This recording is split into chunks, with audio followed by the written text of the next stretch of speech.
Hi, this is Todd Howard of Bethesda Game Studios, and we're here to show you a sneak peek at our latest game, Skyrim.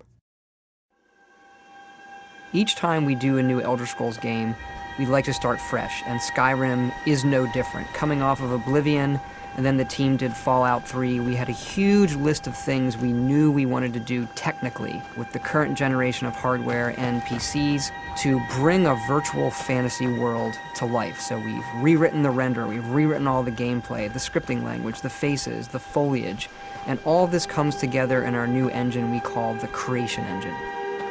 So we're interested in all the little details like this plant here, the medium details of these logs and trees, and all the way up to distant mountains. And if you've played our previous stuff, you know that mountain is not just a backdrop. You can walk all the way to the top of that mountain. And it's a huge world. Like our previous games, you can create any kind of character you want and then go do what you want. The game's primarily designed as a first-person game, but you can also play in third person.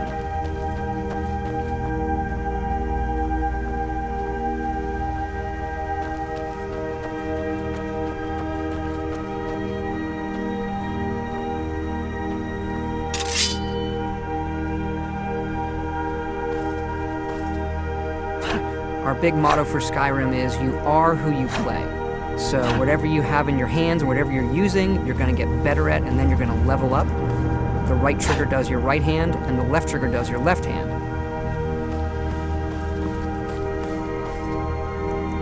And you could put either a weapon or a spell.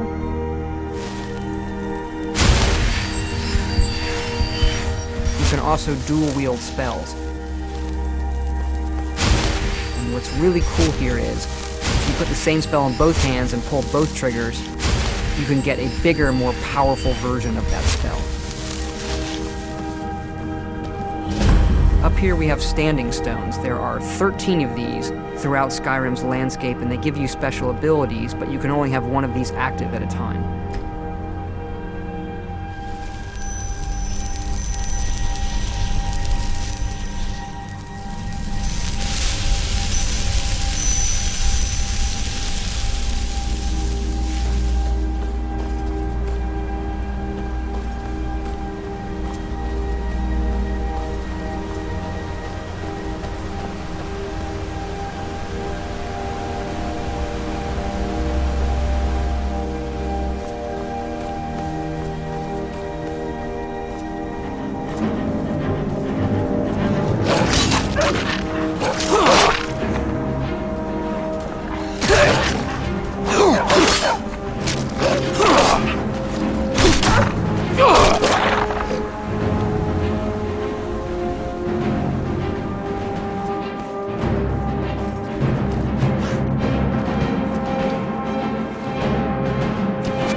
This is your character menu.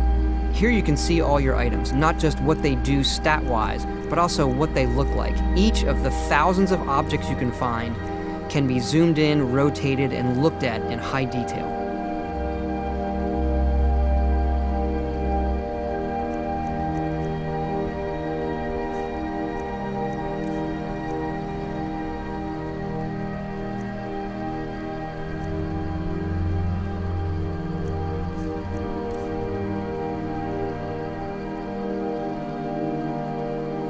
With the skills menu, you look to the heavens, and here you can see all of your skills, how they're progressing, and as your skills increase, you'll push yourself to leveling up.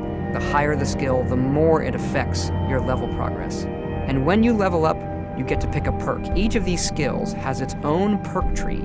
As you develop your character, it's like the game is drawing this custom constellation for who you are. Lastly, we have the map, and we're just going to pull the camera back here and show you how the level of detail system works in the game. We're just rendering the whole world.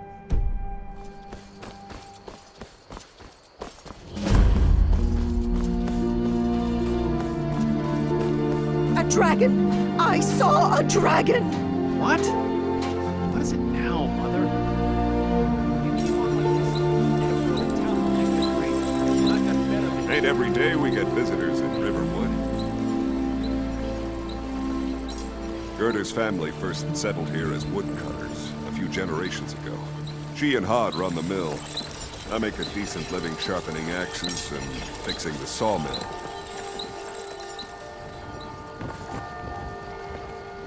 Here for work? Get an axe. And bring me all the wood you can chop.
This mountain here is the tallest mountain in Skyrim. It's called the Throat of the World.